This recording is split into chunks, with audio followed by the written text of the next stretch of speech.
I've won Messi Coda back again with another live dev interview, this time with music maestro Marma. We had him on the live Twitch stream or the w.twitch.tv/themessycoda where he showed us his free, that's right, free music packs that he's got over on the Unity Asset Store. He's also got some paid bundle packs as well, which are cheap as chips, only for a few dollars. He's got some great scripts, free scripts in there as well, that you can make some dynamic music in your game. So sit back, enjoy, and I'll see you all in a moment.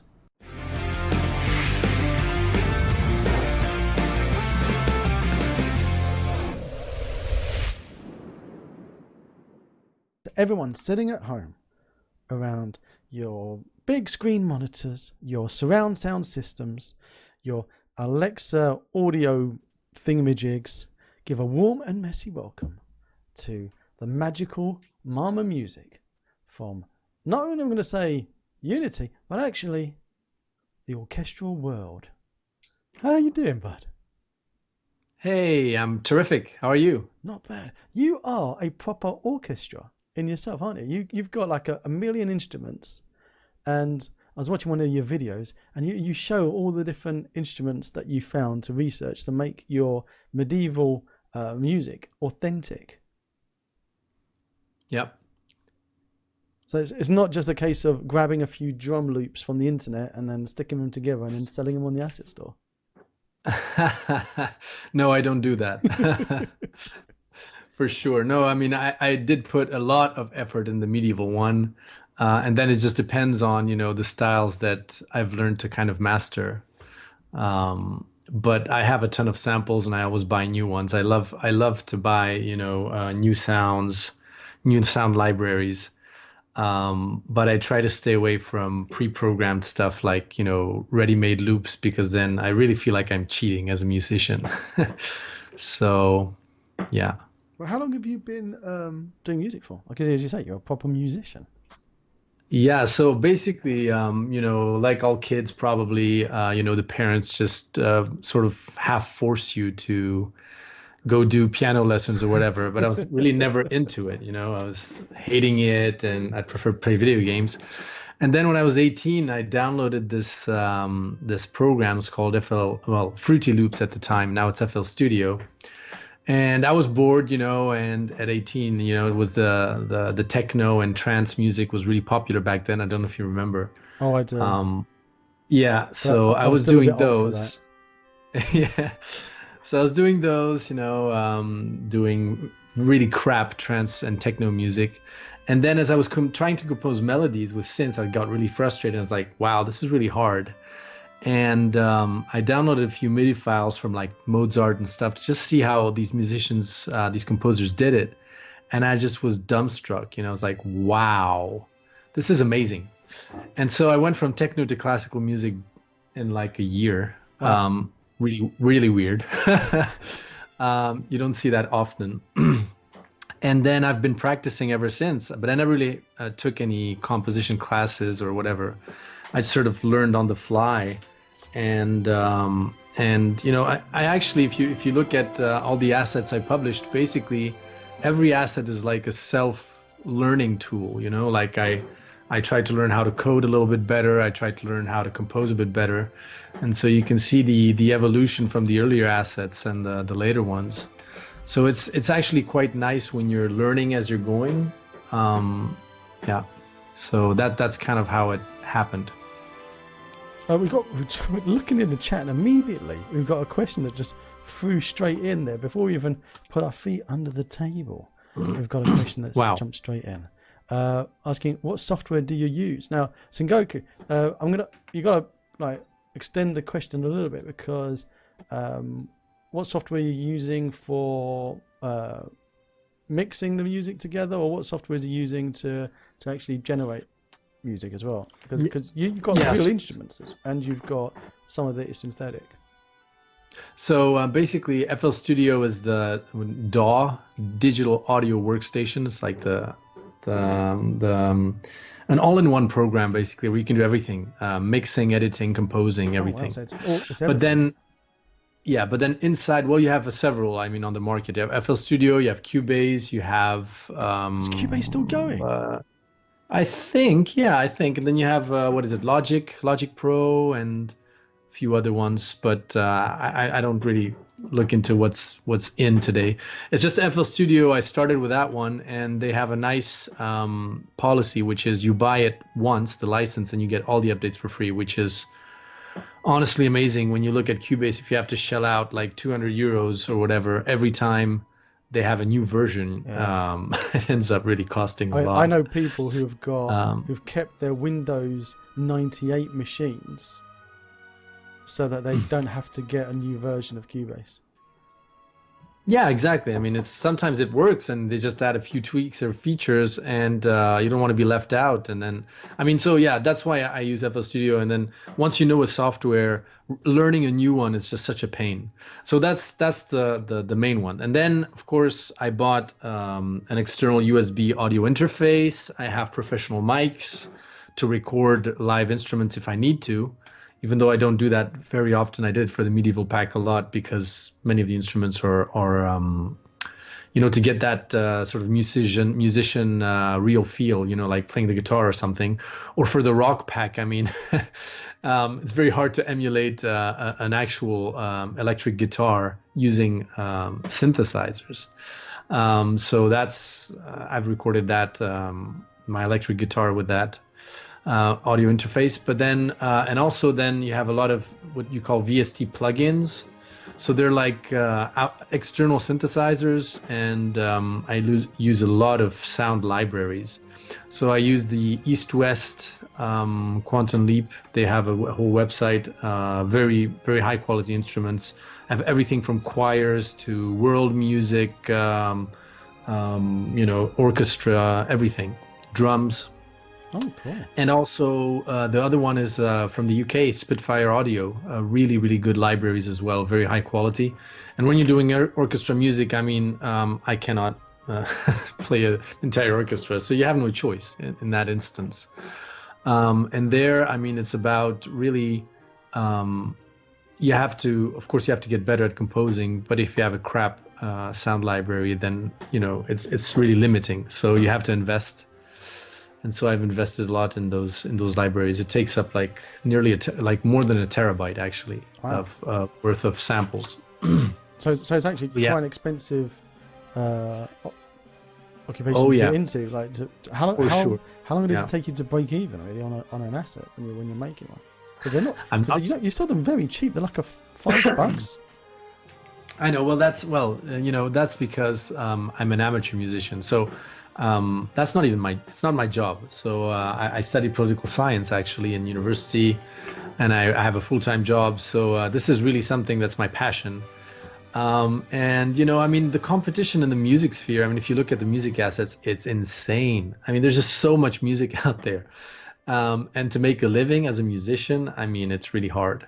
So usually it's people that just find me and say, I love your music, can you compose something custom? And that's where I make more money than selling the assets actually. Oh, yeah. And many people have actually said that I'm selling my assets way below what they're worth if you count like the scripting, because of course like solo loops and stuff and soundtracks, that's one thing.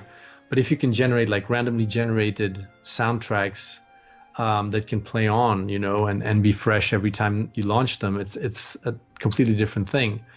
But I've not really even promoted them really. I mean, they just sit there, and whoever finds them, then I'm happy for them. But I'm really not into. I don't really need it to survive. Let's put it that way. But I know a lot of musicians that they need to like work on even just promoting them and making publicity on Twitter and paying for advertising just to break even, definitely. So, I mean, my assets kind of sink in the top, 10 pages of Unity. They rarely make the top, but it's not really my priority. It's I'm just trying to get better in composing because I like it. So the Unity assets were more kind of like a challenge. You always need a challenge as a musician or as a developer. I guess you have the same thing. You need new projects, you need new challenges, and so I've kind of build these assets in the asset store based on, okay, what have I not done yet? Like, okay, let's do something with rock music. How can I make this work? Or let's do something with drums. And so, I haven't published for a while because just the challenges now it's something different, you know. It's nice if you get paid for doing your challenges as well. Well, yeah, exactly. I mean, at least a little bit. But just to be clear, I don't break even at all. I mean, this is an investment. I think it's more than 10,000 euros, maybe even 15,000 euros invested in samples. And like the actual, when you're composing music, if you're composing like digital, like techno, trance, all of those things, you can actually just download FL Studio, and from the outset, like for 200 euros, like with the full license and everything, you can compose these things like unlimited. Then you can, I mean, buy a few synths here and there, but basically with just the digital audio workstation, you have what you need. But if you compose classical, I think classical is really what costs a lot, because recording an orchestra to get like 100 musicians together in a hall and playing all the bloody notes at every single kind of velocity, can you imagine? I mean, I don't even know how these musicians do it. They have to be on aspirin or on marijuana or something, because it's like, play that note again, you know, like for hours and hours and hours. I don't know. Like you say, they got to really do it for the passion. Just Distant Temples came in with a sub. Thank you so much, Distant Temples, for the continued support. Much appreciated, buddy. And Irish John's in the house. Shout out to Irish John. And exclamation mark Marma. Thank you, Fresh Meat, for posting the links to Marma Music, his website and his assets. So exclamation mark Marma in chat to get your link to Marma Music, and you can download some of his stuff for free on the asset store. So that's great. And like you were saying, you've got some magic hidden inside your assets as well. So I've made a clean project. I've imported in, and there was a few little conflicts that you easily fix because you've got the same packages, some scripts that are shared. So I just commented out a few of them, and so there was only one version of each file. Other than that, it's all gravy. Yeah. So if I open up, what's a good one to open up as an example? Well, I have several different systems. I mean, the first ones I've done is the medieval one, so maybe start with that one, I guess. The early medieval ages audio pack. Cool. I don't know if you want to share. Yeah, I'm going to share my screen. Share your screen, yeah. So that you can see, so you don't have to look at the stream. Like magic. Cool. You can see it, yeah? Yeah. So the problem with the Gigapack is that basically it's just like when you copy paste all of your projects into one thing and you've used the same variables or same script names, then it kind of throws all kinds of errors everywhere. So it's really annoying.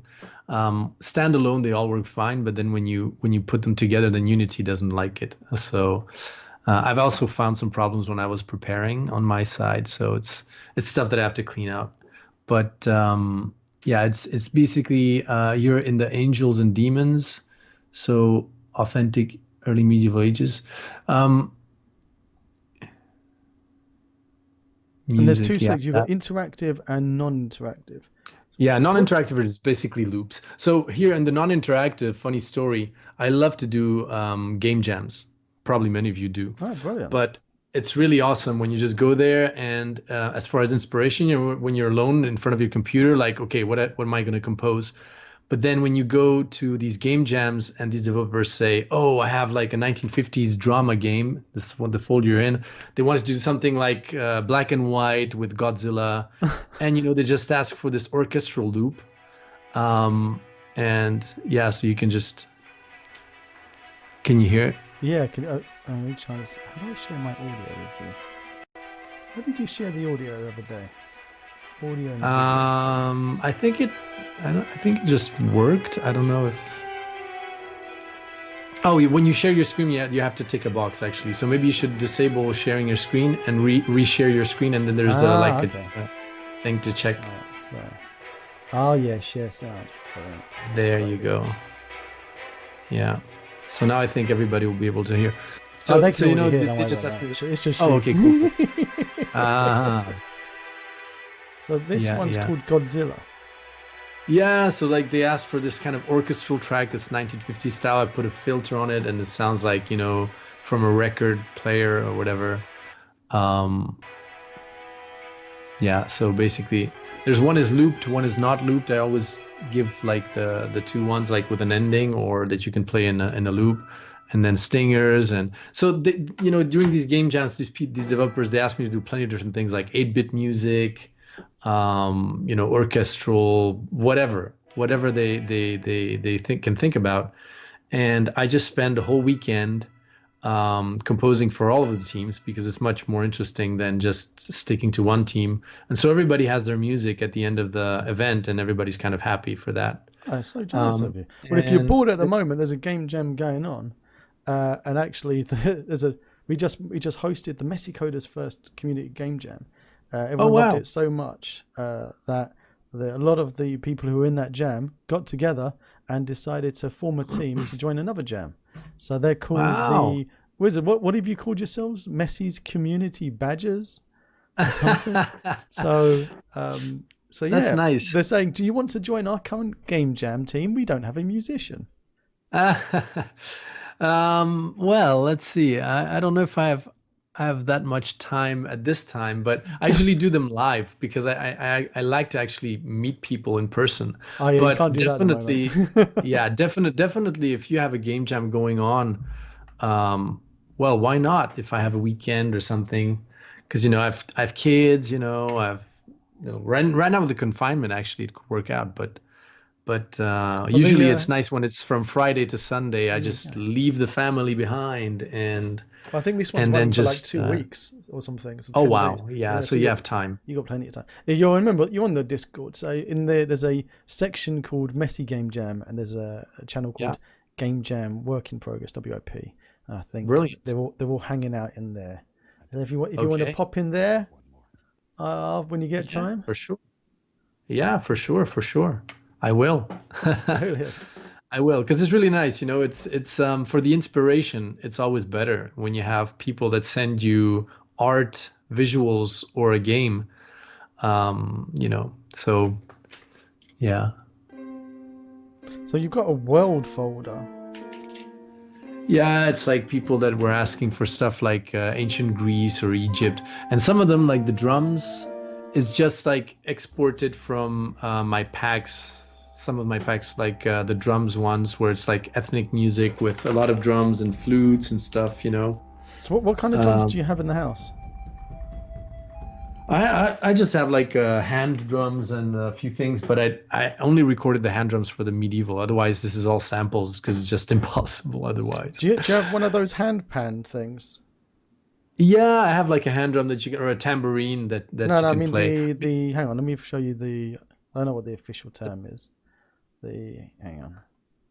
Hand pan. That's what Max keeps on calling it. If there's another hand pan. Oh no! They're quite expensive. I wanted one, but it's really expensive. So maybe one day I'll buy one. I mean, I was envisaging buying one because they look really cool. Yeah, he loves it. But they're expensive as hell. He sits there playing it, and yeah, it's awesome. Yeah, it's great. It's great. Such a unique sound. Yeah, it is. It is. But I'm sure they probably sampled it already, like the shit out of those.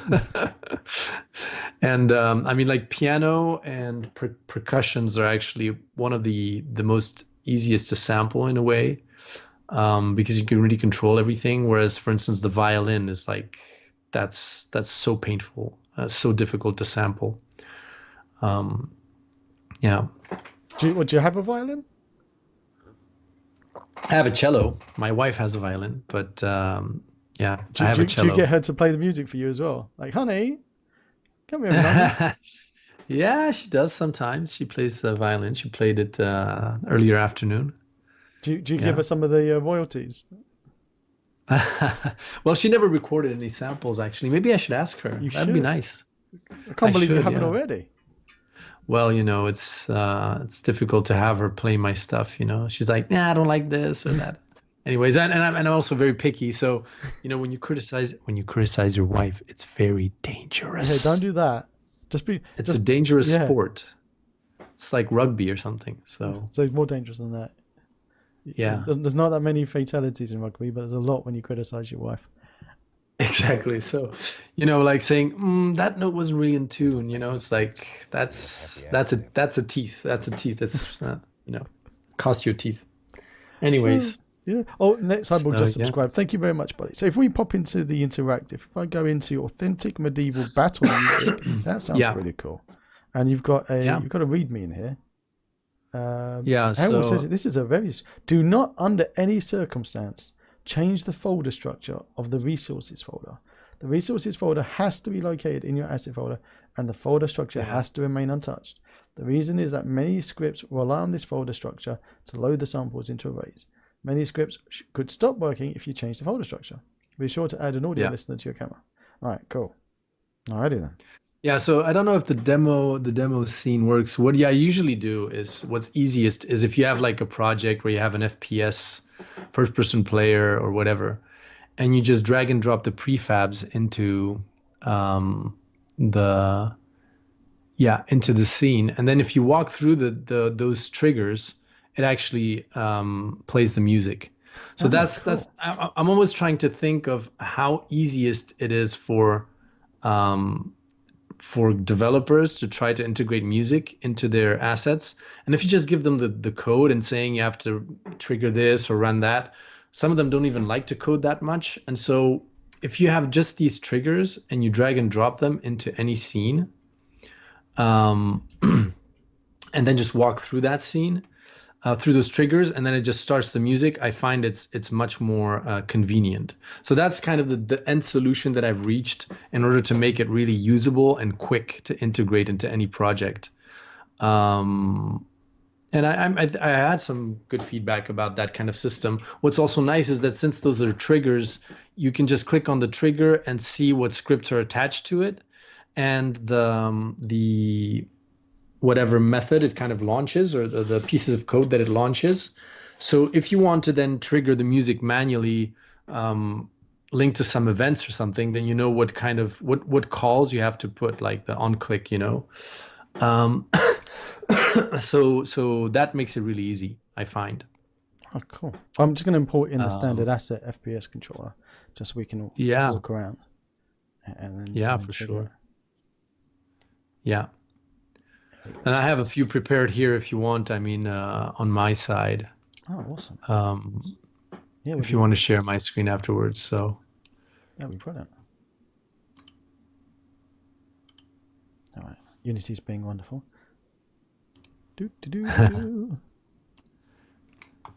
Yeah, the loading is always the bad part.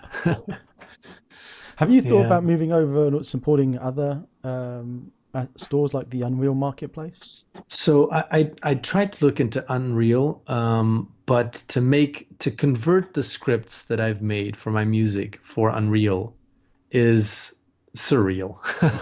Really? In other words, I wouldn't even know where to start in terms of learning to code everything again from scratch, because I basically coded. I used Unity audio, native audio engine.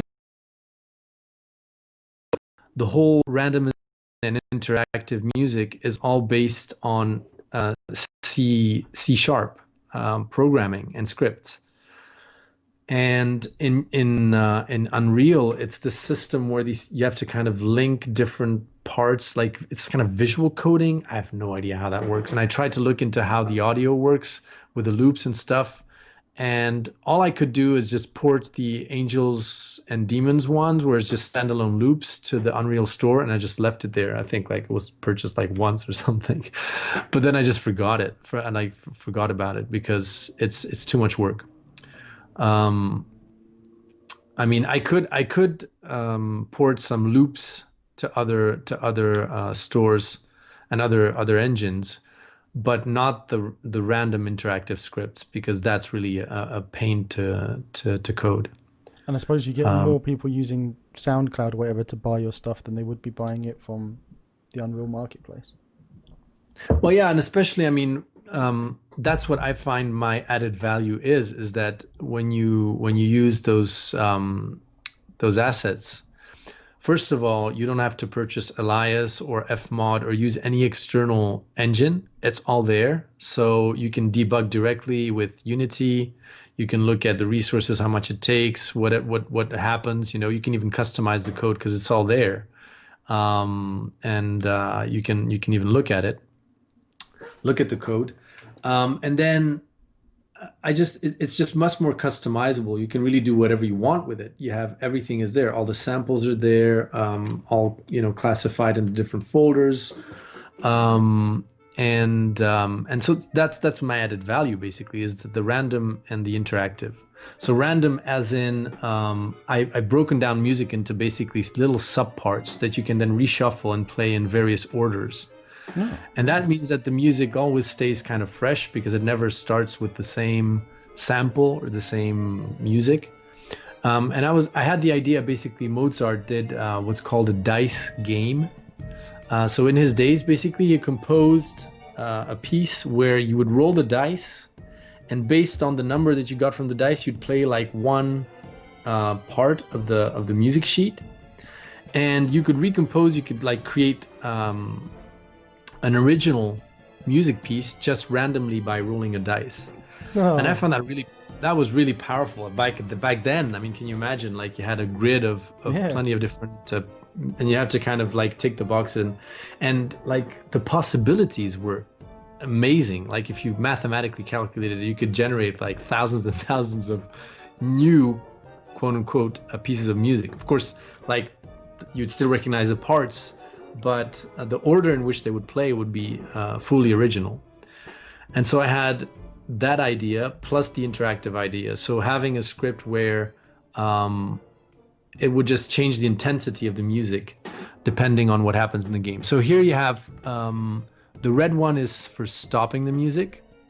The green one is for starting the music, I think. And then the different shades like yellow to orange is the intensity, if I'm not wrong. But you have to go into the actual prefab and look at all the triggers, and it says in the name of the trigger, it will just tell you what it is.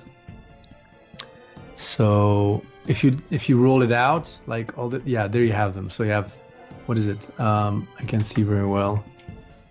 Just put this full screen. Yeah. So stop, play, normal, slow, and fast, right? So normal, slow, and fast are tempos. That's also one thing, is that if you have these randomly generated music, because the pitch is always the same and the tempo is always the same, then you might get repetition. And so you can change the tempo and then it sort of sounds different. So you just have to pick one of those. So it's really basic. You just go through the green one, the green trigger, and it'll start playing the randomly generated music.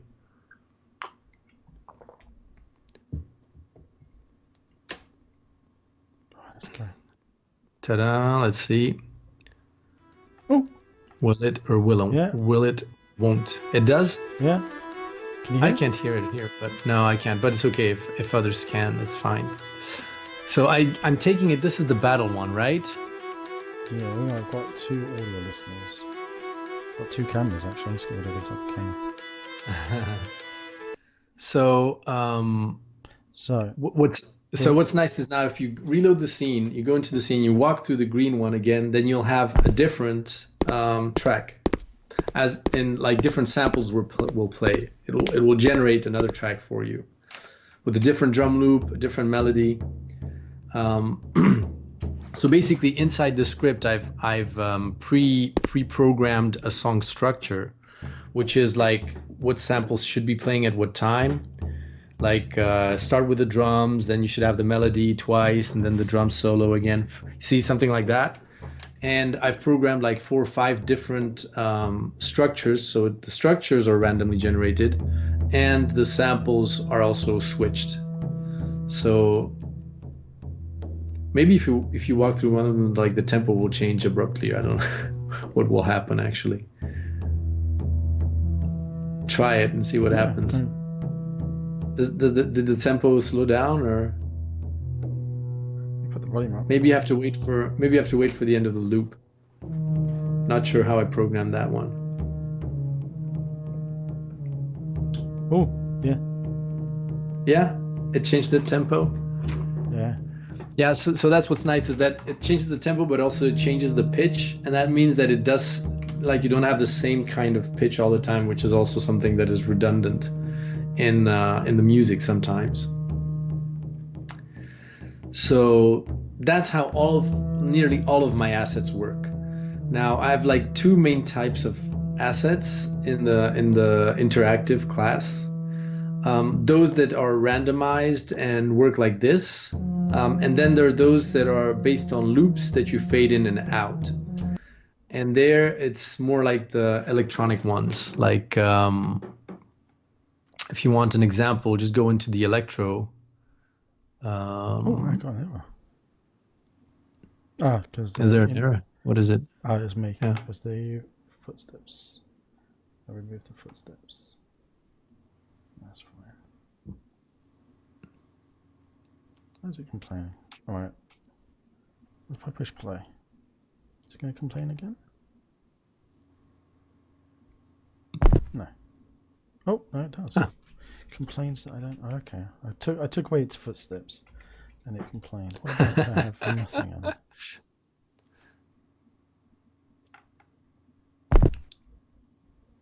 Great. Oh. It's a horrible little thing. Oh well. Footstep.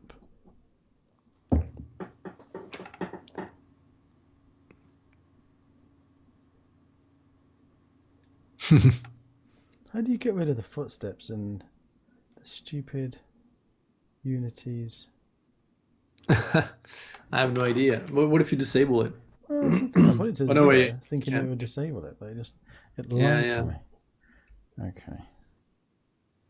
If we just comment out the code. How's that? I think that Boom. will work. Alright, 173. Hopefully it won't break it. Here we go. Play, actually, let's come out the whole thing. Just go here, return. There we go. That's better. Boom.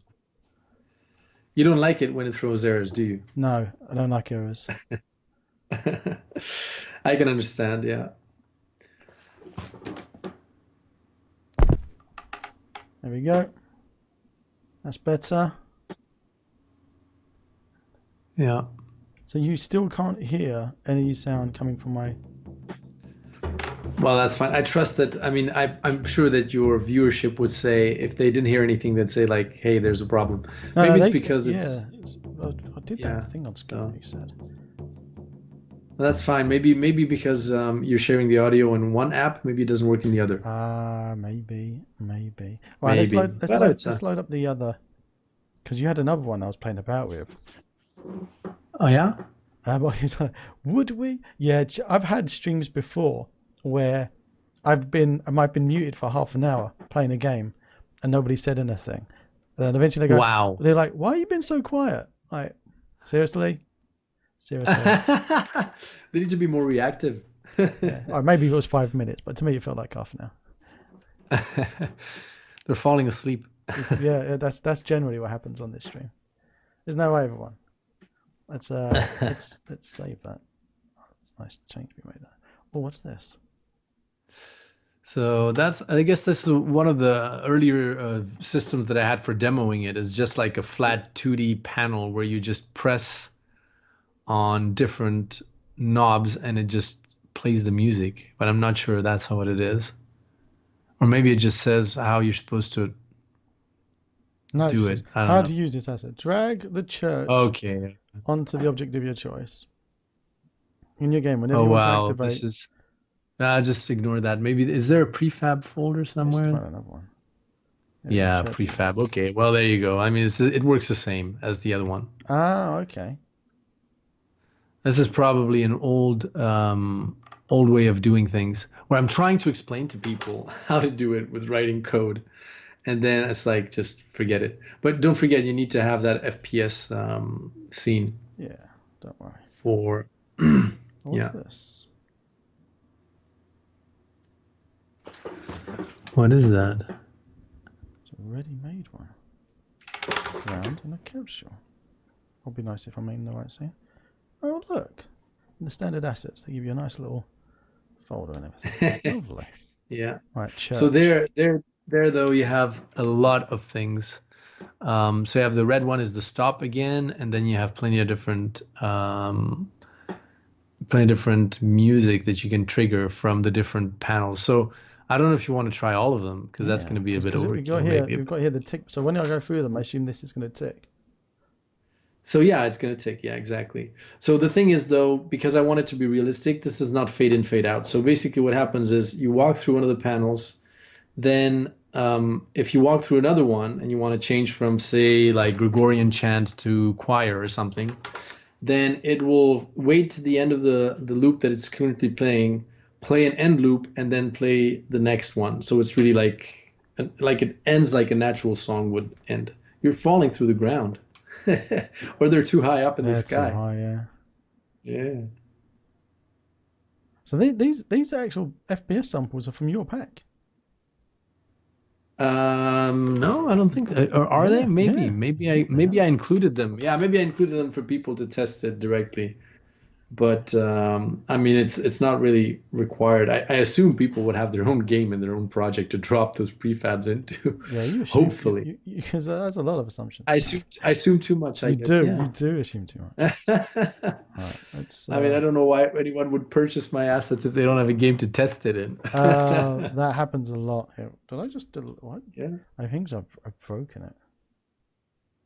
Sorry, just load the other scene and delete the prefab and drop this one, and then that's the fastest way to do it. Let's do it this way. Unpack, delete. There you go.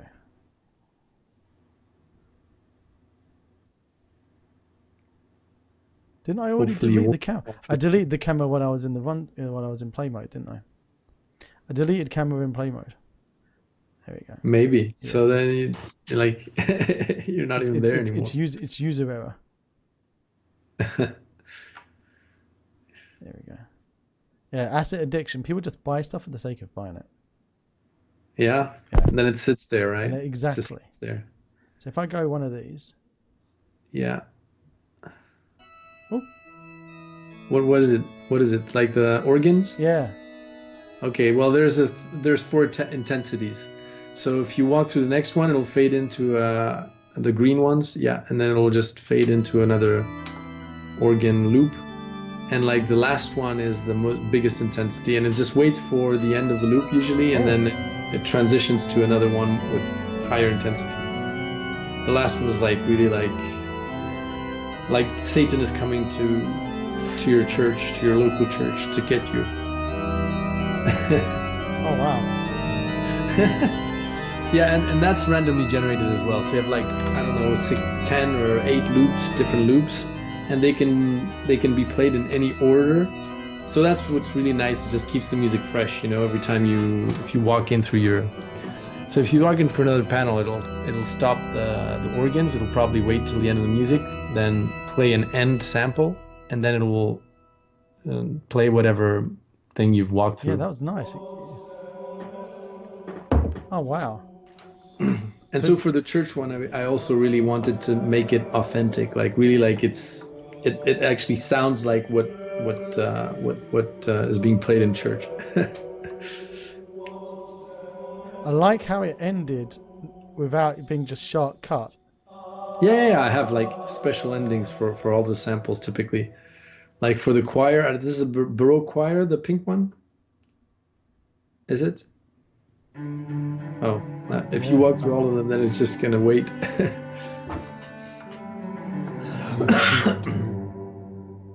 Oh, this is nice. Give me an exclamation mark Marma in chat.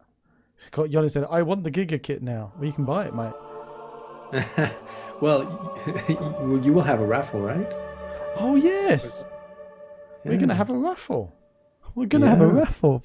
Forgot about raffles. So nice of you to remind me that we can do a raffle today. That's what we agreed. So somebody's going to be lucky. Oh my God. When will I recover from acid cells? There is no recovery, mate. There is no recovery. So we went through. I want to go through these ones.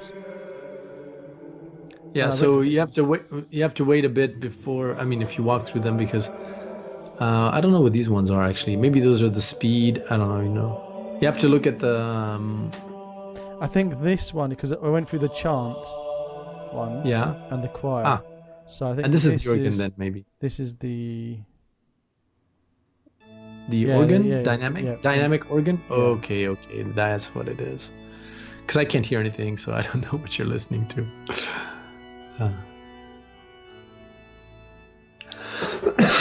And composed in Baroque style, so it's kind of what you would hear from Bach or whatever. It's not as good, of course, but it's close. As close as I can compose, at least. So at least now you can see the actual tick box. Yeah, you can see like the script dynamically. Oh, I can see the Baroque organ medium is playing or something. I don't know which one. Anyways, yeah. This is the dynamic. I also had like a script that like if you look at on that script, you have player and then you have reference object. I had the idea of basically measuring the distance between the player and a reference object and adapting the music according to the distance. Like if you want to get, like when you get closer to a boss, then it gets more intense. When you get further, but I settled for the triggers as like the final kind of thing because it's much more intuitive. But it's still there. It's like a legacy script you can still use. Like if you drag and drop you have to activate it in the script, and then you can drag and drop objects like the player object into that cell, and then a reference object. But I haven't tested it in a while, so I wouldn't try it now. But just to say that it's there. It is there. It's there. I haven't removed it, and the piece of code is still there, so it should be. And then, depending on the conditions that you set in your script as far as the distance, and you can sort of control the music intensity that way. But, you can do it in any case with the triggers anyway. So that's why I settled for that. This is awesome. I want to play with another one. Now. All right. Well, maybe do you want me to share one of mine here from my side? Do you want to test that? See if it works. Yeah, give me one more. I want to do one more in here because I'm a bit. Okay, one more. Okay. Which one do you want to test? What's Desolation? Desolation is a standalone one that I just I had an inspiration. I composed it, and it's there. It's like standalone. You just have the prefab with intensities, and it's not randomized, but it's like just a soundtrack I wanted to test. Which one is this one? Desolation? Yeah, it's just yeah. So you just walk through them you just walk through them, and you have, I think, 4 different intensities, and just go through them gently because otherwise you won't get the. So start with the first one, yeah. I guess that's the soft. Yeah, soft, medium, forte, and what is it? The last one's can't really read it. Soft, mid, forte. Soft, mid, forte. Okay, that's 3 intensities then. It's probably a stinger, I guess, the pink one. Like if you walk through it, it'll just do a sound like I don't know, probably, because I can't really see from here what it triggers. Again.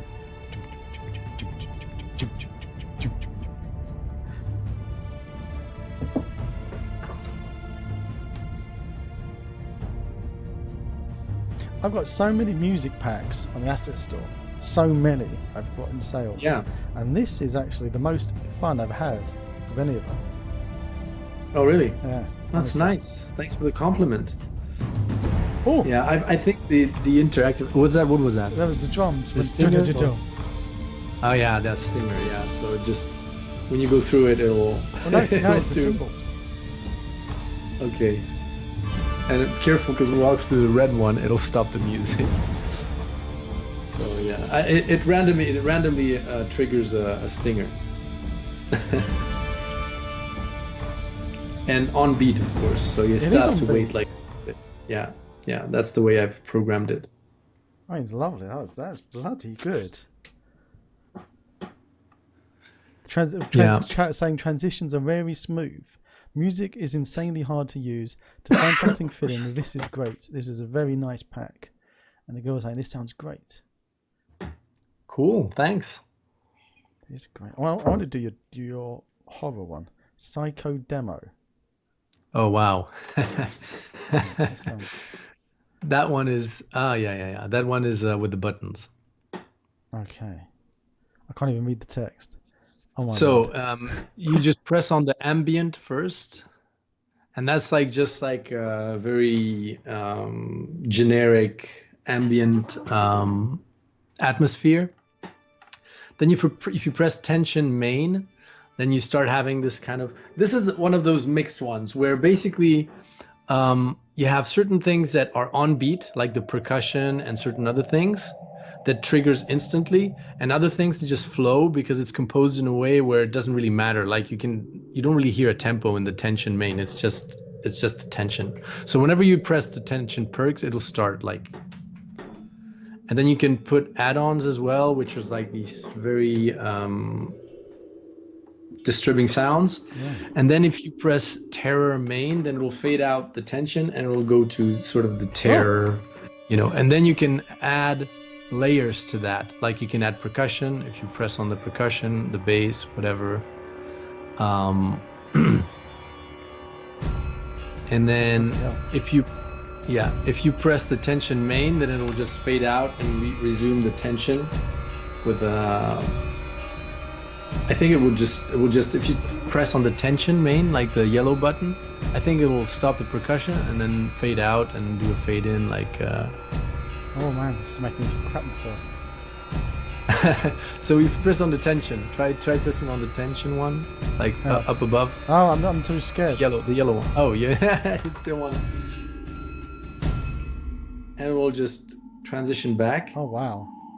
And so what's nice is if you press the reset button, basically, it'll assign fresh samples to each of these normally. I mean, you still may get like a same one, but ultimately, if you press the terror main, it should be a different loop. Oh wow. Is it? Yeah, it is different. Yeah, because there's like 8 of them. So I mean, it randomly shuffles between 8 of them, and because there's 8 terror loops, 8 terror bass loops, 8 terror percussion loops, the odds that you'll have the same combination twice in a row is almost nil. So you always have a different track, basically. Even if you have the same terror, like the main loop, then you still have like a different bass to it or a different percussions to it. So that's the added value, I guess, of having randomized samples assigned to each of these loops, each of these atmospheres. You know what I mean? I mean, this is freaky. Honestly, what's different about the tension one? Tension one's that's different as well. So Jack's saying, so got a question. Are there any tricks of the trade to using this kit really well? Trickers of the trade. I don't know what that means. I mean, basically, it's also with pretabs. Oh yeah. So it's also with it's all about, I guess, not overdoing it. Like if you have a horror game, the music shouldn't be all over the place. Like you should really have moments where the tension sort of sets in and is there as a background for a while. And then when you go to terror, it shouldn't last too long, for instance. It should be like when you're really fighting a monster for that minute or something, or 30 seconds, and then transition back. And also one other thing is don't hesitate to go into the auto mixer and adjusting the levels, because I haven't really tweaked that too much. But sometimes when you're a musician, the music is the most important for you because, I mean, everybody puts importance on their work. But there, as you're hearing it, it's extremely loud and very present.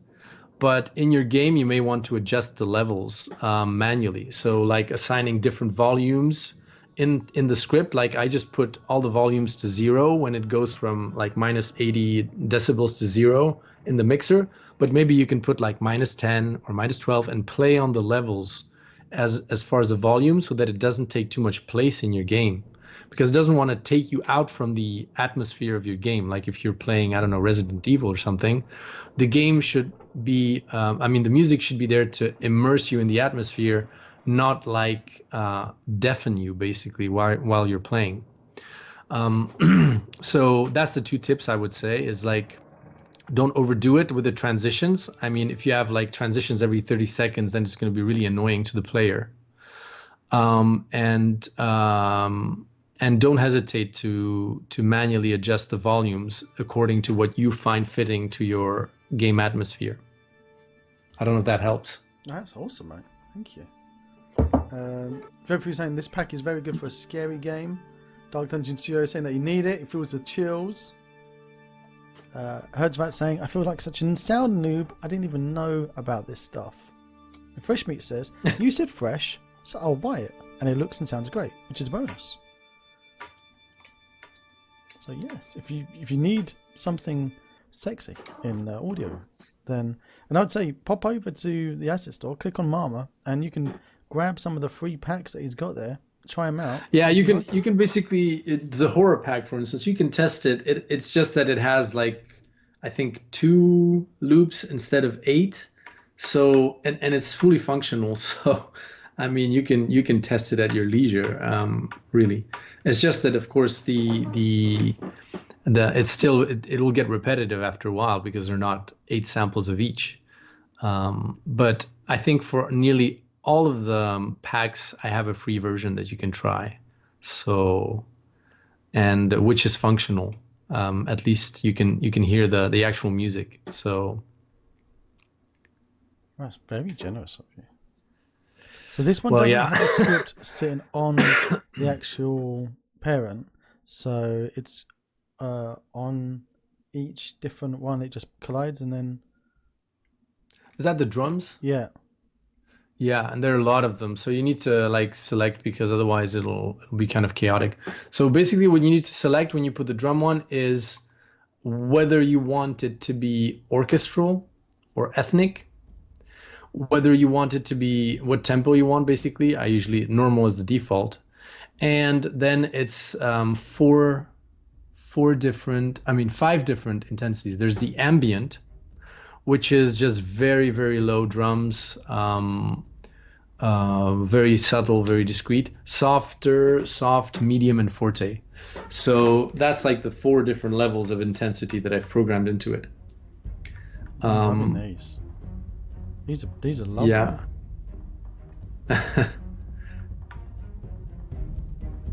Yeah, every pack is really different. That's what I was saying. That I use these packs to actually learn to compose in different styles and different musics.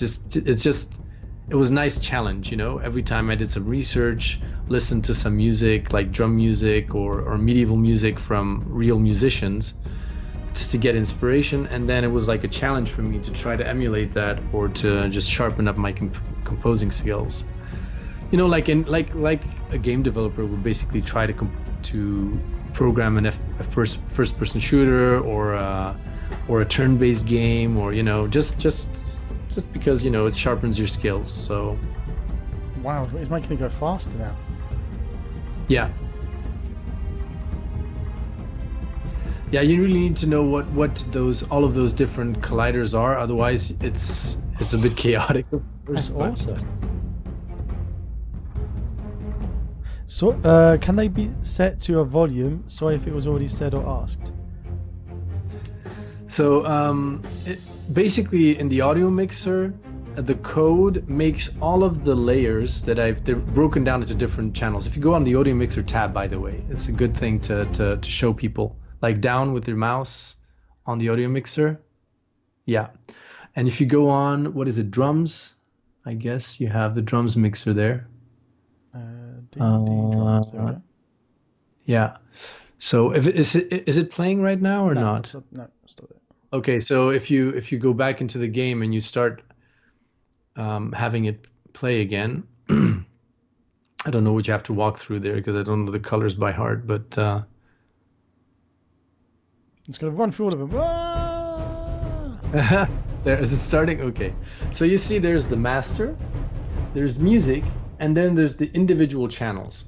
Now, the master, usually don't touch that because you may want to add like sound effects to your game and all kinds of other things, and you can add those in that same mixer by adding a track. The music one is the one that you want to adjust the overall volume for all of them. And I didn't assign any script to that specifically so that you can really tweak that tab as you want, like even live in the game, and then it will just stay at that level if you find that level useful. And then the individual tabs are controlled programmatically. So inside the code, I've actually assigned values for each of those, like the softer, soft, medium, forte, and the forte is usually always goes to 0. But if it's too loud for your needs, then you can easily go into the script and check like the variable for the volume and just put a different value there, and then just test it out, try it out, and programmatically it will not go up to 0. It will stay at whatever -5 or -10 or whatever you've set it to. And that it depends on your game. It depends on the preferences of the coder. There, I really have nothing to say on that. I just put some default intensities there for ease of use and as examples. But I mean, ultimately, you can even make your own triggers. Maybe have add a different level of intensity, like even between soft and softer, you can put another one which is like minimalistic. I don't know, whatever, or even fortissimo. You put the volume even higher than 0 or something. I don't know. Like you can create your own custom colliders if you want, with just by editing the code basically and adding an intensity. So it will require a bit of coding, but you have the template basically. Yes, exactly. As soon as you start opening up, it's really easy to follow. Yeah, this is great. I love this. We just. But if you go into the code though, you'll see that I use like with this one script where everything is inside, so it's not that easy to read. But I'm always happy to help if somebody just has a problem or something. But since I basically learned to code while I was doing all of this, I'm not a very proficient coder. So if you go into this script folder of the drums project, for instance, and there I really hope, yeah, scripts. Oh no, just saying, drums, drum scripts. You can open up that one. All of your secret code to everyone on chat. Meh. I mean, they can have it for $5. So, I mean, it's not like it's a $500 secret. But all of it is there. So you have all the variables first, the declaration of all the variables, all the samples assigned to different game objects. Then you have basically this. The arrays is the sound structure down when you go down. And you have the little zeros and ones.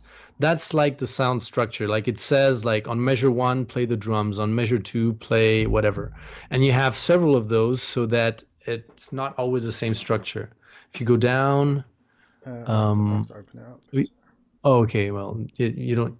Yeah. Yeah. So down.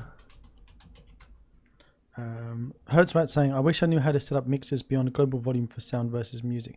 Hertzvat, go over to my YouTube, click that link, and watch the tutorials that I did this month, or last month, in April, that show you exactly how to do that on YouTube. Hey, perfect timing. There you go. Yeah. So if you go down, that's all just the declaration of all the variables. It's boring. So this is the song structures. See grid 1, grid 2. It's always like different, and depending on whether it's 1 or 2 or 3 or whatever, it just plays different samples.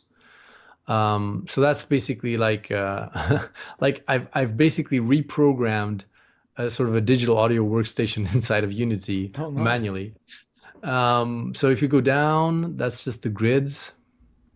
Not very interesting. And you have seven different song structures. So that's a lot. Then you have initializing everything, assigning the audio sources to everything, loading all the samples into different arrays. This is why you're saying don't change the folder structure. Yeah, exactly, because it's loading all the samples into arrays, and then from those arrays, it just selects one of the samples to program at. There you have the audio mixer assignments, and there you have basically all of these conditions are just checking what sample to play when, depending, and see, like, you have the conditions like if soft, if like all kinds of conditions. So I mean, it's really like, it's not that easy to read through, I guess, because I just don't know how to do these things where you put it into 5 or 6 different scripts and everything is like interdependent or whatever. But it's all there, and if you need clarification on how to use it or edit it, then it's no problem. You can reach out. But normally, if you just want to edit the volume, for instance, it should be pretty straightforward. You search for the volume variable, and you see, where it's assigned in the Forte P part of the code, and instead of 0, you just put it to -5 or something. Well, do you want to share your screen on Skype? I'll stop sharing Yeah. mine. Let's try that. And remember to tick that magic box that you said. Yes, share computer sound. And I'll ask your viewers can you see my screen? I can see it. I need to. Perfect. I haven't shared it on the old stream yet. I need to do some magic first. All right. Here we go. And if I go and say full screen and in the chat. And now if I disable the browser and put Skype on. Is that working? Can anyone see? Skype chat. Okay, so that didn't work. Why is that not working? Maybe if I get out of full screen mode, exit full screen. There we go. Didn't like being in full screen. That's strange. Okay, groovy. So what this is oh look.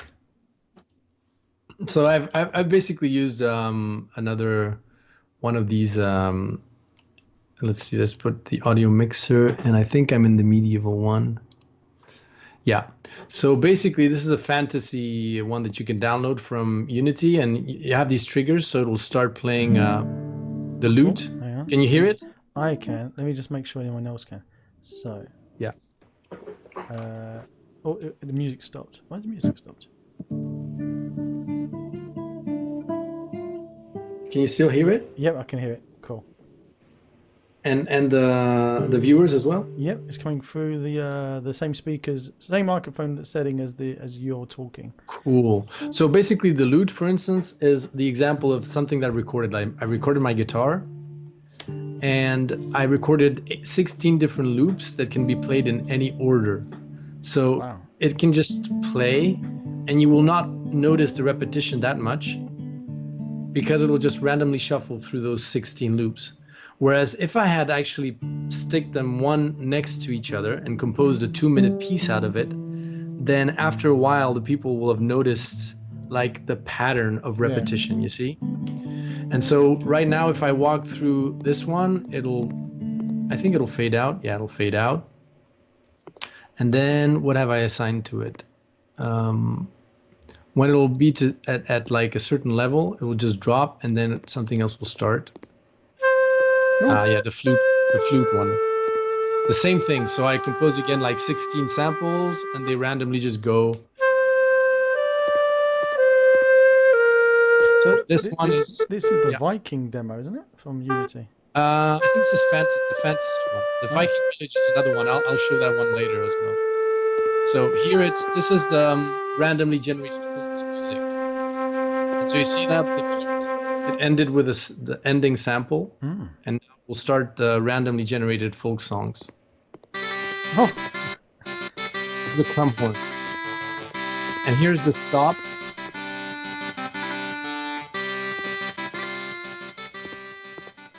So it'll fade out. Nice. And then if I walk through the green one again, it will just randomly generate another soundtrack from those samples.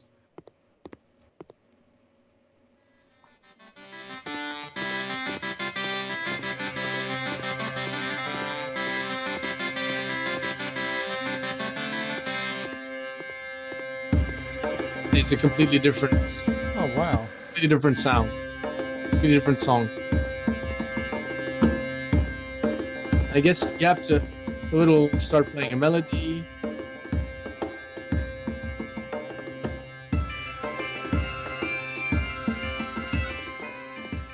So yeah, and then. So let me try to see if I can go around this because I want to go. So if I go through this again, it'll generate another one for me. And I just want to stop it. I think this is the stop one for the... See, it's like different again. But this one is... They have like 5 or 6 sound structures again. And now this is the battle one that you've tested, I think. Right?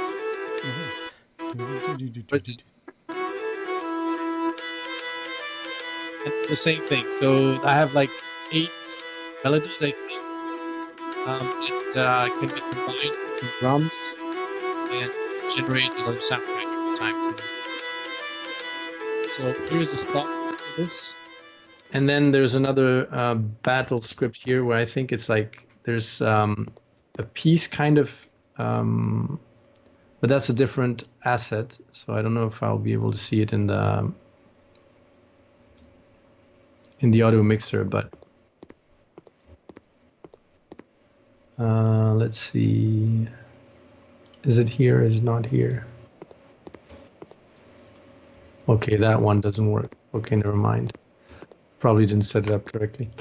But in any case, I mean, that was the medieval demo. And then what I wanted to show you is the ones that are not based on these broken down samples, but are based on loops, like the horror one, basically. But I just have some extra parameters that you can use in that one, which makes it interesting. Why is it not loading? Robot Lab. Oh, I have to go load the scene. That's right. So it's always good to load the scene. Yeah. let's start with this one. This is the Electro Pack. And so here, basically, the triggers are a little bit different. The system is a bit different. Let me bring up the mixer and also bring up the... Yeah. So there are a lot of parameters here. You can see that there's the volume of each of the tracks. There's the filter, flange, and distortion. And you can add all of those effects. You can configure them so that you can manipulate the sound and you get the soundtrack that you want. See here, I've put a filter. And as I walk through the triggers, it will be less and less filtered. So you can really manipulate these as you want.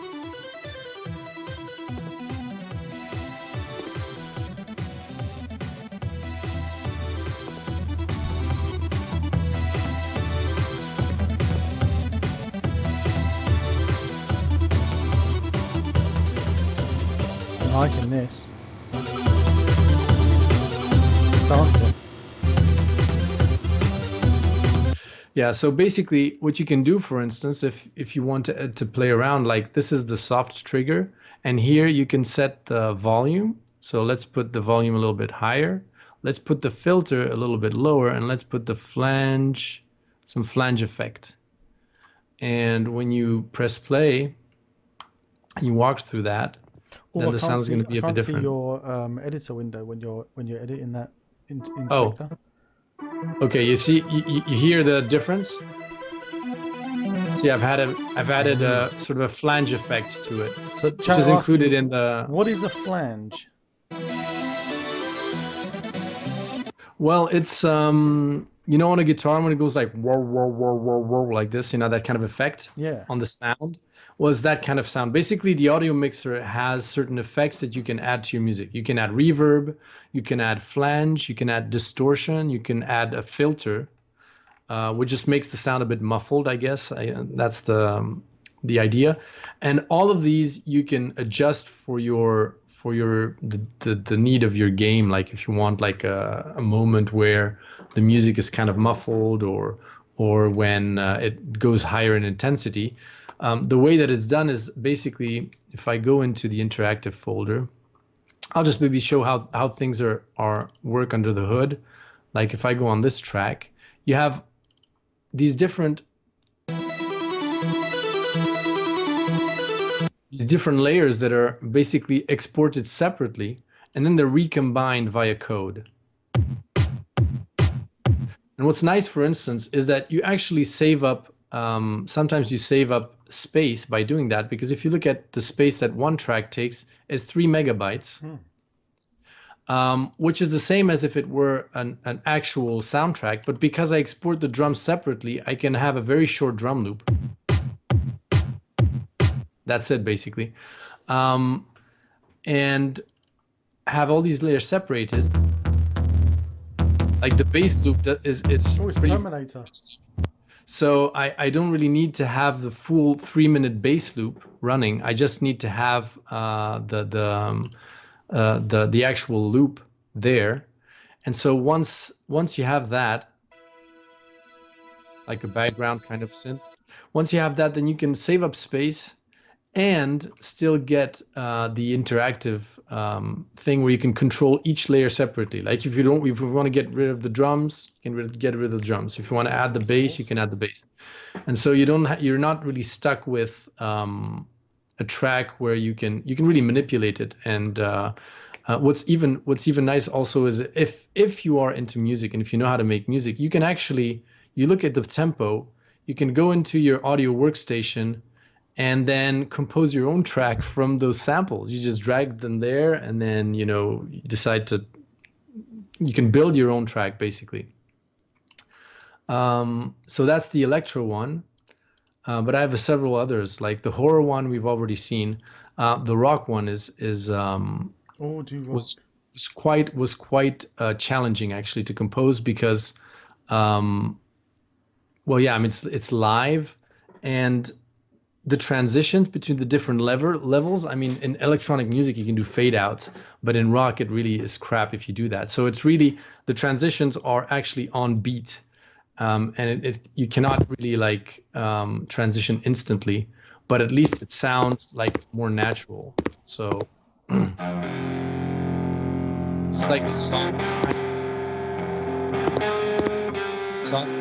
boot, like nothing is really happening. And again, it shuffles between 4 and 3. Oh wow! It's like we can't hear you when you're talking with the music. That's right. You got the music. It's fine.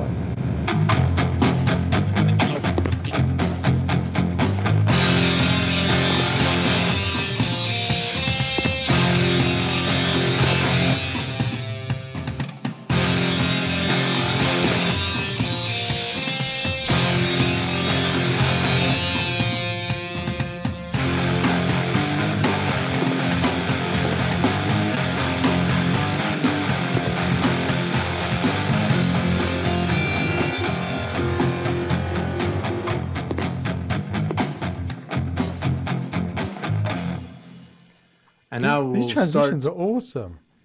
And it starts with the soft one again. So all of that was basically programmed into the code to make sure that it sounds like an actual rock track that is played naturally live. That means that in your game, you really have to be careful with the transitions. It's not instantaneous, but at least it sounds realistic. So again, if you look into the folder, you have these different loops that are basically played randomly. And those were you playing the real instruments live?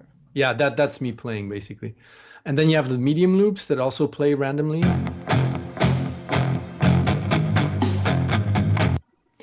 And then the forte ones.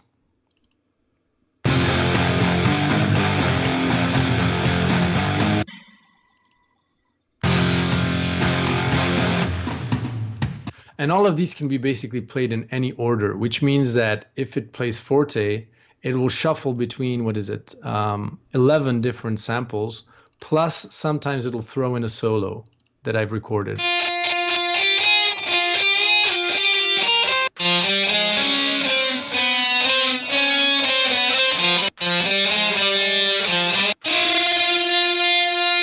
Oh, cool. And so every time basically you run the script and you go through these different triggers, it will generate a different soundtrack based on all of those samples. So it will still sound the same, but it will never start the same way or have the same kind of transitions between one sample to another. And so that keeps the music kind of fresh. But that was really a challenge to compose. It was fun, actually, really, to do. And finally, well, the synthwave is the same. So maybe I'll show you something else, like the last scene, and then go to the audio workstation so that you see the actual samples and the composing of it. I think that'll be interesting for people as well. So I have this last project. Is it? Let's see. Well, no, actually, I can do it. Maybe, no. Just got a couple of Hertzfactor saying question. I need to use. I need to use your stuff for my fighting game in a level. Yeah, definitely. That'd be awesome. Like, especially like, so you're getting beaten up, then like increase the tempo. Wizards Don't Code says, I'll be honest, I haven't bought any of these packs because I thought too cheap they must be bad. It seems I was wrong. It tells you to put your prices up because it's putting people off. Oh boy, yeah. Well, I know I'm not a very good salesperson, to be honest. It's not my forte. But yeah, I mean, I get it. And at the same time, if you look at the prices, I mean, it's really competitive. Like, it's really, really competitive. I mean, the competition is really steep. I mean, there's just I try to align my prices with what other people do, but then again, I mean, yeah, it's hard to value the use of this random generation and interactive scripting. I don't know. I haven't seen that. I'm just bad at this. I'm just bad at pricing. Yeah, so let's see, how is this soft? Okay, so this is the Endless Battle March. It's probably one of the most randomized and interactive ones. And I'll show you actually under the hood how it's been composed, so you can really see how it works. But basically three levels of intensity, and every single instrument is composed separately in smaller pieces and then recombined via code. So the possibilities, I think this one is the most random that I've ever done. And it took me a long time to actually compose. But so this is the Viking village. And I'm trying to go to the audio mixer, but now I'm stuck. Okay, good.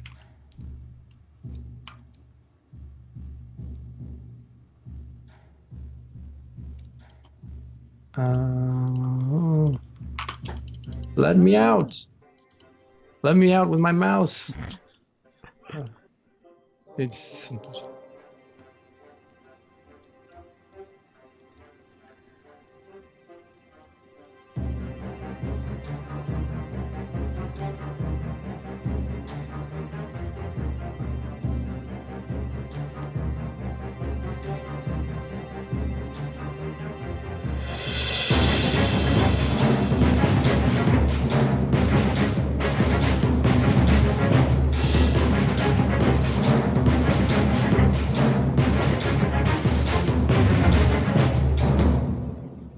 So yeah, that's how do you get,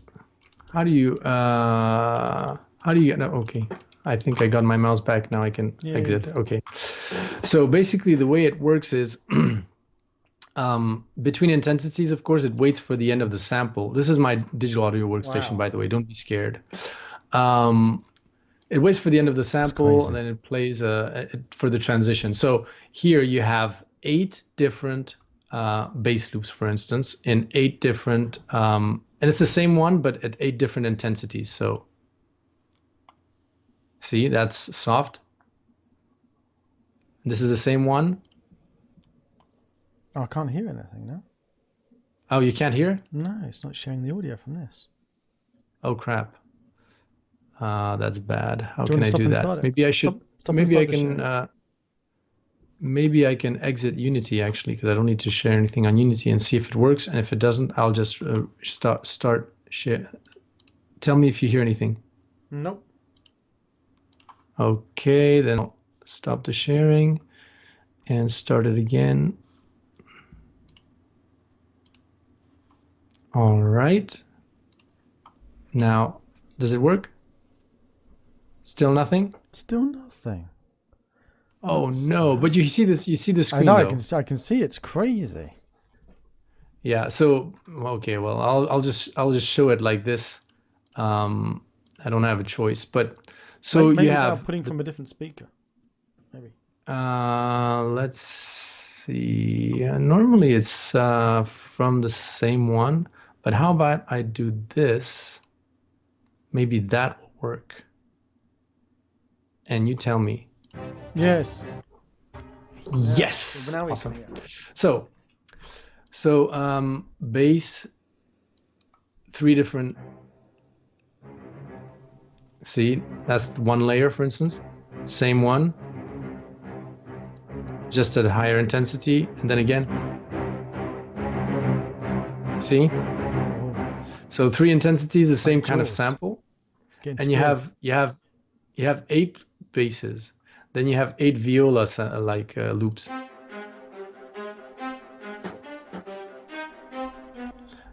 Eight violin loops.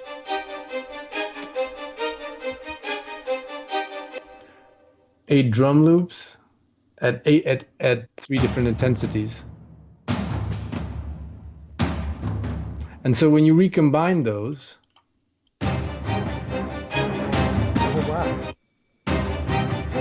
and now you must understand that then when the script actually generates the soundtrack, it can pick any of those, and it can like randomly just assign them to each other. And so you can recombine these into like 8 times 8 times 8 times 8 possibilities. So it's insane. And each of these is different.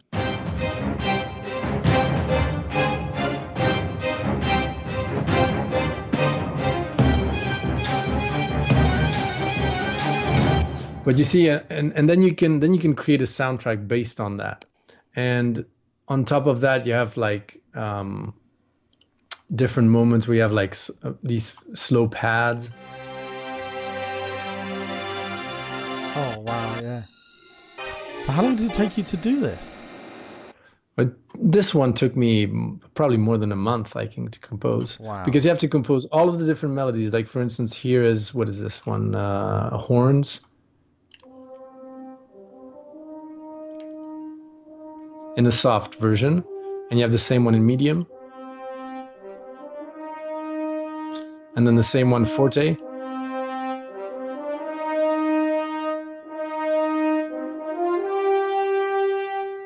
and then you have like these kind of solos, you know.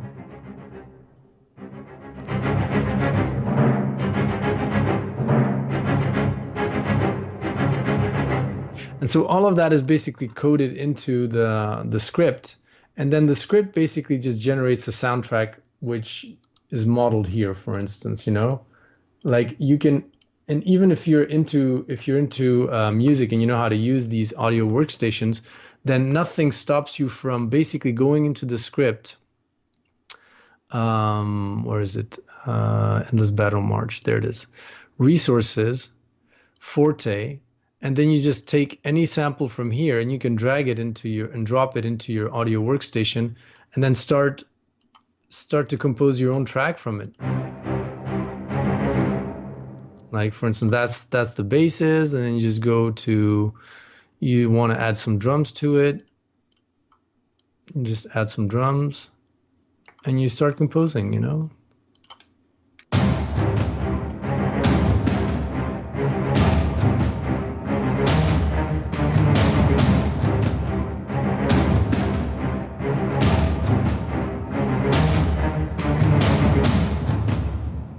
See, I mean, you can really do what you want. You have everything, like you have everything you need to even compose your own custom track if you want.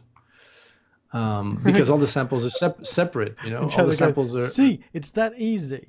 I mean, you said all the samples are separate.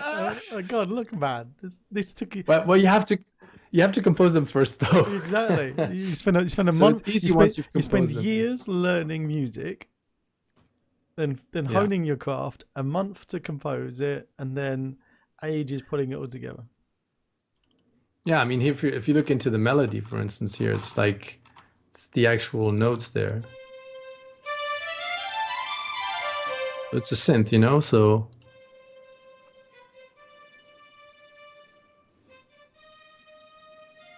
And that's the one that is like the soft melody. Then there's the, where is it? This is the forte version.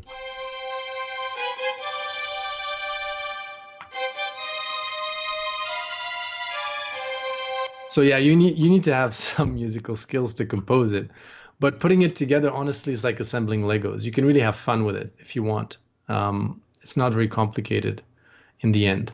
And so, you know, this is like the song structure. Like it starts with just the bass, and then you add a melody.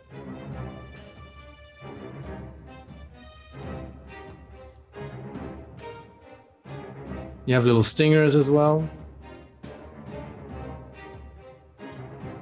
Then a sort of a pad here. Then you have a pad. And all of this is like one song structure that is composed into, that is coded into the script, sorry, with like that grid that you saw, you know, like it says play, 0, 0, 1, bass. 0, 0, 1. Yeah, exactly. Yeah. And so this song structure, then you can transition between all three levels, soft, medium, and forte, and it will transition smoothly. So I just pre-composed it here so that I could know how to assemble it in code. And here's another song structure that I've done. I think it's the same actually, but in medium version. So you said you did like 7 different song structures in that one pack. I'm not sure how many in that one. I think maybe 4 or 5 actually, more likely. It depends. Like the need, you know, is not the same for all of them. But anyways, I mean, you just have so many different things in there.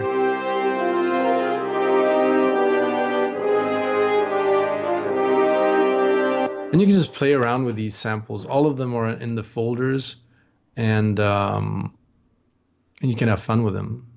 Here you have all the solo.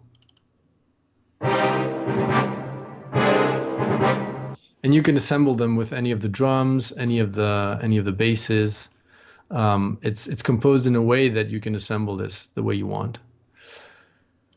So that's it, I guess, for me. I mean, maybe I'll end with one last thing then to present. I'm trying to work with this guy, Mist Realms, to sort of create a generic script for making randomized music.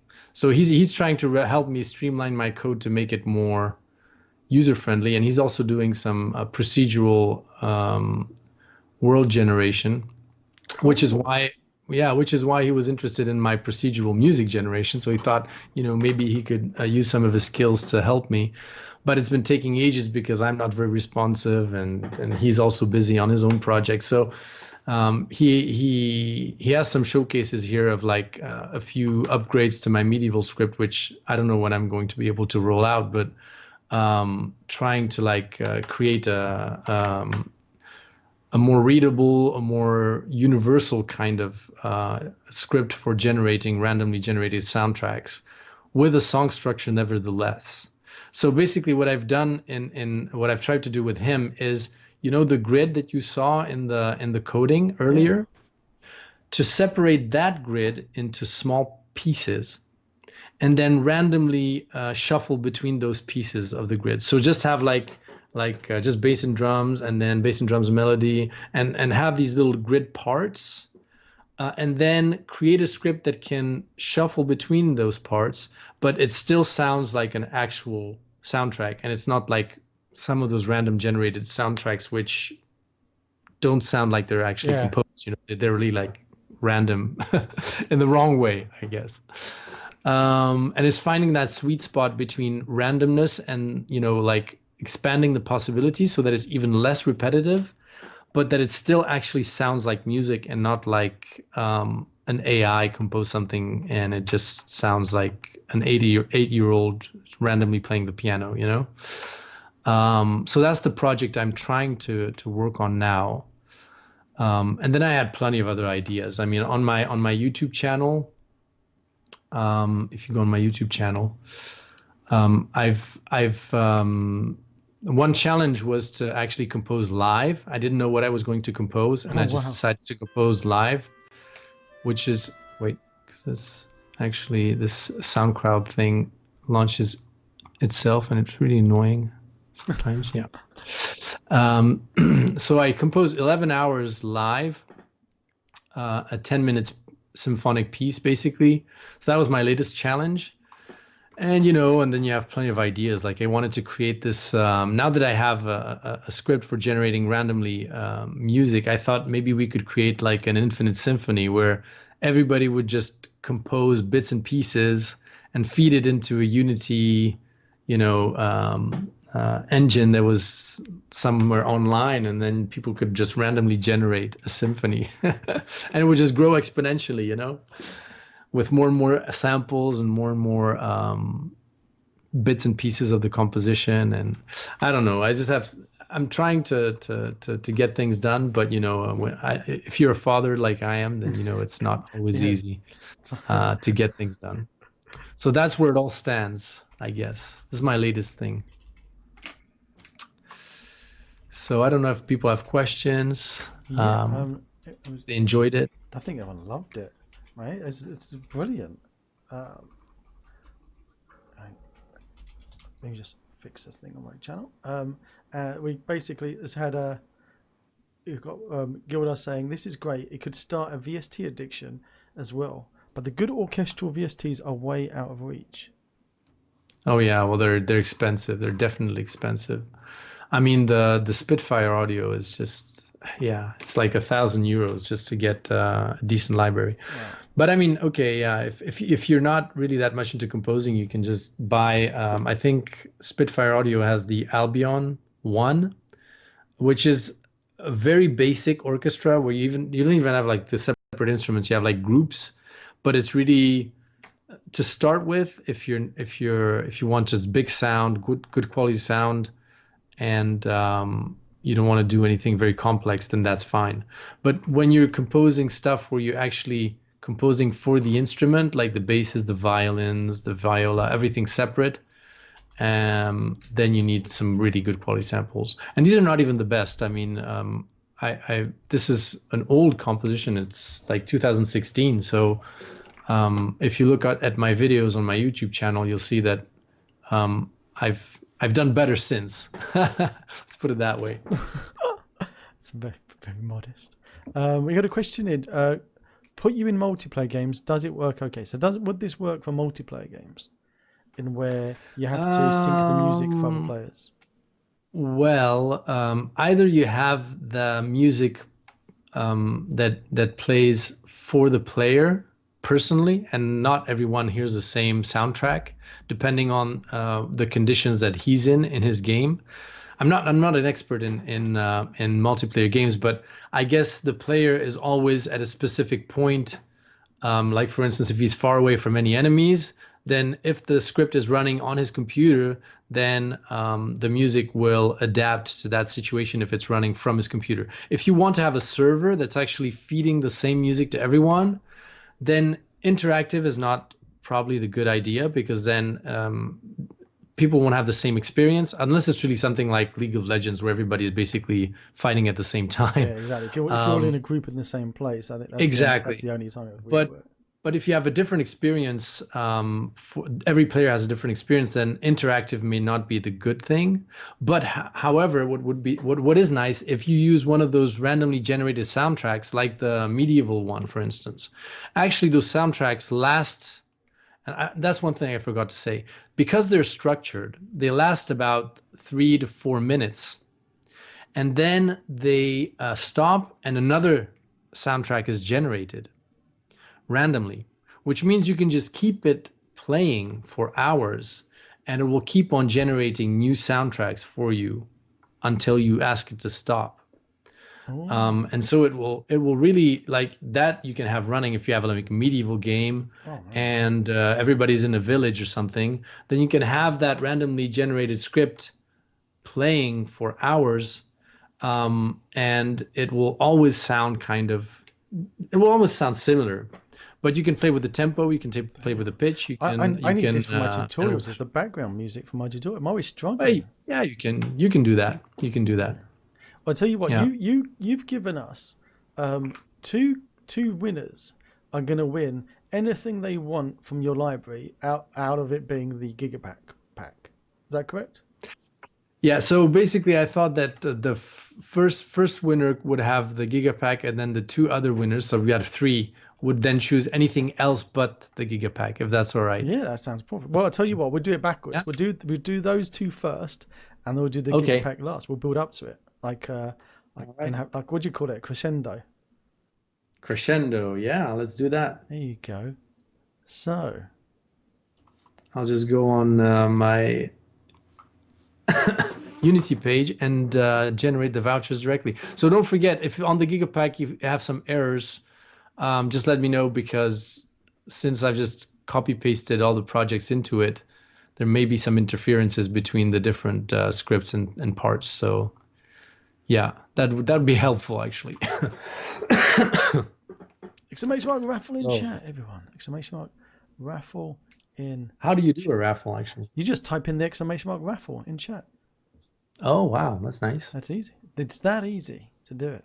How many people are actually viewing it now? Well, the count number that you get isn't accurate because it does it if people are listening to the audio, like a lot of people do, and are not actively clicked onto the web page, so it's the active browser, it doesn't count as a viewer. So even though they're able to listen to us, if they don't have the browser actually active, you lose your count. So whereas normally you'd have about 40 people in chat, 40 to 50 people, it only comes up and says you got 20 to 25 people, which is okay. So but when you do the raffle though, you do it between all of those that are logged in. Anyone who wants to put exclamation mark raffle in chat, as long as they're a follower, they have to be a follower on Twitch. And it really is nice if they want to be following, which is subscribing on YouTube, exclamation mark YouTube in chat. Exactly, listen to here. So that's where when Twitch did that change originally, I was a bit upset about it because numbers. It's all a numbers game. But then I stopped looking at them. So when I get email notification by Streamlabs because Streamlabs says a count of how many people actually were there. And Streamlabs will say, "Oh, you had, this is the flow, and you had like 100 people. I had 100 people in the chat the other day when we had Quantum Theory and we had Unity in. But if you looked at how many people were there watching, it was like 20 people. But the stats from Streamlabs are going, no, you hit at one point you had like 70 people there, and you had 40 people actively chatting. So yeah, Don't look at the numbers. It's not a numbers game.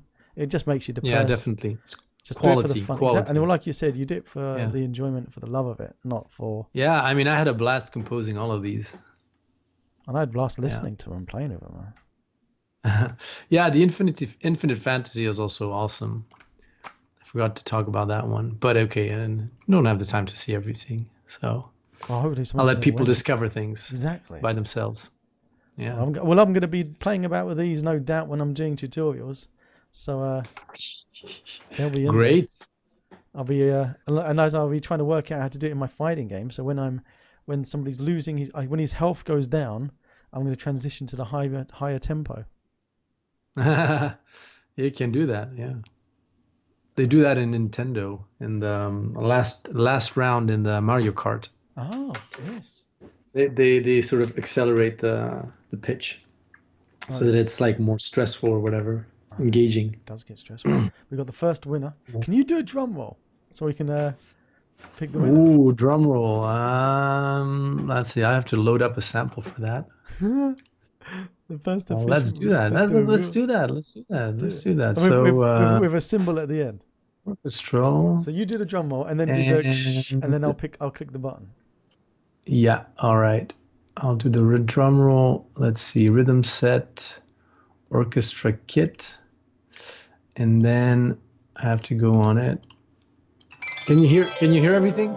I can. That's like a what do you call it? Ah, there it is. There it is. There you go. That sounds good. So. Oh no. Okay. Oh. So who is it? Right. So do it again. But when you get to the end of it, can you go like that? Okay. Oh, wait a minute. I have to find the word. Good enough? Gildar is the winner. Well done, Gildar. Yay! All right, so generate a voucher for the Giga Music Pack. Oh no, that was the first one. Yeah. Oh yeah, okay. Wait. Well, the thing is though, I'll stop sharing my screen because they'll see the voucher that I've generated. I've stopped sharing your screen a long time ago. Don't worry about it. Okay, good. So I have one code here for the. So you think he can pick anything he wants as long as it's yeah, not he can pick anything as long as it's not the Giga Pack, because otherwise it's not. So if he's on chat,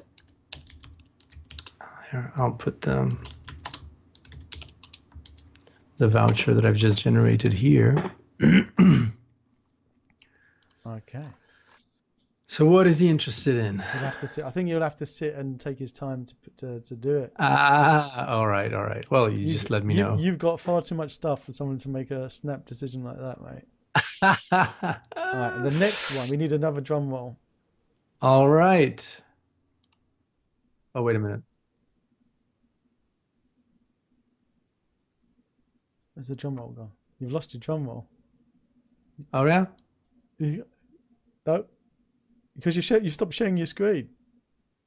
Oh yeah, that's right. Okay. So I should share it again? Yeah, share it. Nobody can see anything, don't we? Okay. Let's go. Trust me. When I lie to you. Yeah. And the winner is Fresh Meat. Fresh Meat. Yeah. Congratulations. Don't forget to leave a review though, even though you got the voucher and have everything for free. Oh, definitely. It's always nice. It's always nice. Everyone, you got to leave a review. Exclamation mark raffle in chat. And when you download a free one as well, because I see many people downloading my free pack, but nobody leaves a review. Really? Oh man. Yeah, I see the numbers like, well, this is this month, but like last month, I get like on my free ones, let me check how many people downloaded my free assets, didn't leave a review. So let's see, like 148 here for one of them. There's like 50, 20, 40. Yeah, it's not bad. Anyways, so do you want me to do the drum roll for the... Well, we've got another 2 minutes where people are able to type in exclamation mark raffle in chat. So we've got 2 minutes of talking to your lovely voice. All right. What other genres of music are you wanting to do that you haven't yet done? Because you've got horror, medieval. Yeah, one project that I wanted to do is, because I've really done like almost, like if you look at the packages I've done, like there's just so many. What I wanted to do, a project that I had in mind was, because I was bored, I didn't know what style to do. I would just take all of my samples, libraries, and just load the instruments as they come. And then whatever tune or inspiration they gave me, like whatever instrument it was, I would just compose one track. And then just do a big bundle, which would be like world music, anything. And I wanted to compose like one track per week and then just put it on Unity for a certain price once I had like about 20 tracks, and then just keep adding tracks to it every once in a while when I had the time to compose something, and just anything, because I just don't have any more ideas, I mean, I did orchestral, I did rock, I did electro, I did what about whatever. Disney, I did a happy one, happy clappy one. I'm doing Infinite Happiness. That's it, Infinite Happiness. That one is also a random, by the way, generation. This soundtrack we could. generator. I'm going to use this for my kids' games. I'm making for my children. Yeah, the casual it will work. I mean, one original one that I've done is the Angels and Demons, which is really more like almost soundtrack like for a movie or something. Because I've really composed standalone tracks that are interactive in the sense that you can transition between different intensity levels, but they're actually just soundtracks, like and very high quality too. I really like those ones because it's really like an album. You can actually sell it as an album, basically. Let's click play. It's really nice.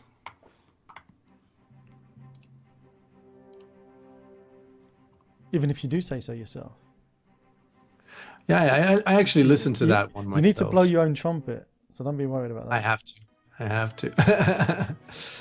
So, yeah, so that was one project, but then I think I composed about 5 or 6 tracks of these this idea of this world collection or something. And then I just, things got in the way, work, then this confinement. My son was born like 2 months ago. Congratulations, 2 months ago. Yeah, wow. 2 months ago. So, congratulations, yeah. that is... I have 2 kids now, like one 3-year-old and a 2-month-old son. So, yeah, it's hectic.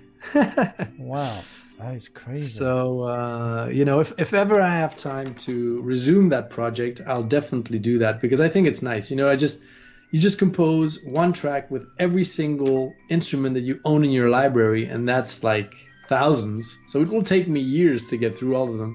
But then ultimately, the library will be amazing. I mean, what I'll sell, the pack will be amazing if it gets to that.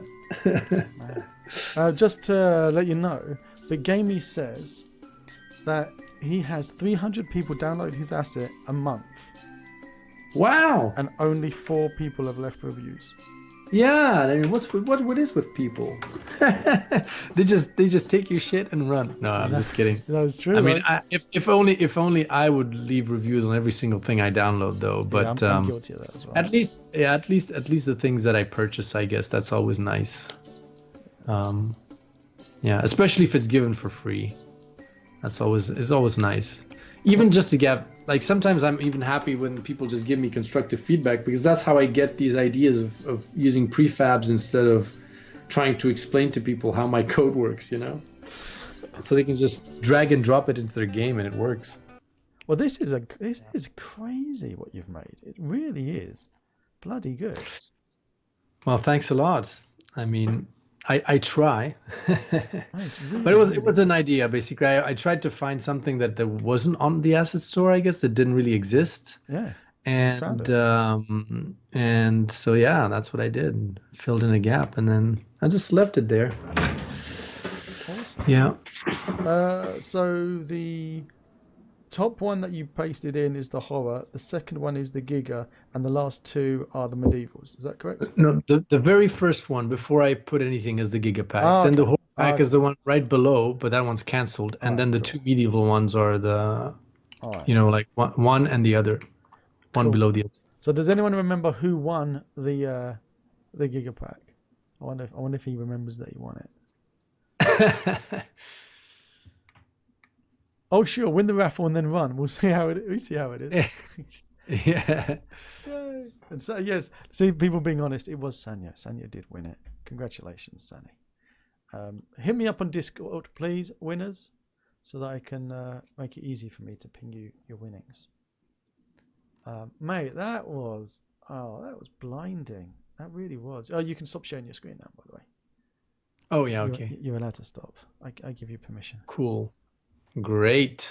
And there's so much free stuff. Look, if anyone's wondering, because anyone who didn't win yet, and you just like want to taste before you buy, before you buy even, there's 4, 8, 12, 14. Well, basically all of the paid ones, nearly all of the paid ones have a free version that you can try, which either it works exactly the same, which is it's interactive, it's just there's less samples. So it's more repetitive. Basically, it gets more repetitive after a while, or it's a fixed version of the interactive one. So I've basically rendered one, like in the Endless March, for instance, you get 3 loops that you can, fade between. So you just have an idea of what it sounds like, and you can test it in your game. It has the prefabs normally as well. So, hey, have fun, and then also maybe on your community, maybe just ping me whenever if you have a game jam of the messy coders. So there's one going on now. Pop over to the Discord, exclamation mark Discord in chat. Exclamation mark Discord in chat. People in there are basically, as soon as you said that, I'm not lying, you've got people knocking on your door begging for you. Do you know what? I want to stick you in. I want to make a horror game just for this, because that horror music that you made really made me scared. And all we were doing is what is like in a screen with a couple of buttons and pushing the buttons, and I still had goosebumps. So you obviously do something right. All right, cool. Well, then you'll be able to tell me if some things are broken as well. Then. Oh, don't worry, I will. So, yeah. Yeah, I could tell you're obsessed with those error codes that Unity throws. Yeah, I do love the red error codes. They really annoy you. They do indeed. All right, but you stick around. I'll be doing a bit of coding now before going to bed. Well, you just go to bed because it's late. And thank you so much again. Yeah, you're welcome. Take care. Thanks a lot. Take care. Bye-bye. What a lovely man. What a lovely man. He's fantastic. If you want to see more of my crazy videos, click on the left side of your screen now, and down below there's that big juicy subscribe button, and right next to it is the magic bell that if you click it, it will tell you if I've got a new video coming out. Till next time.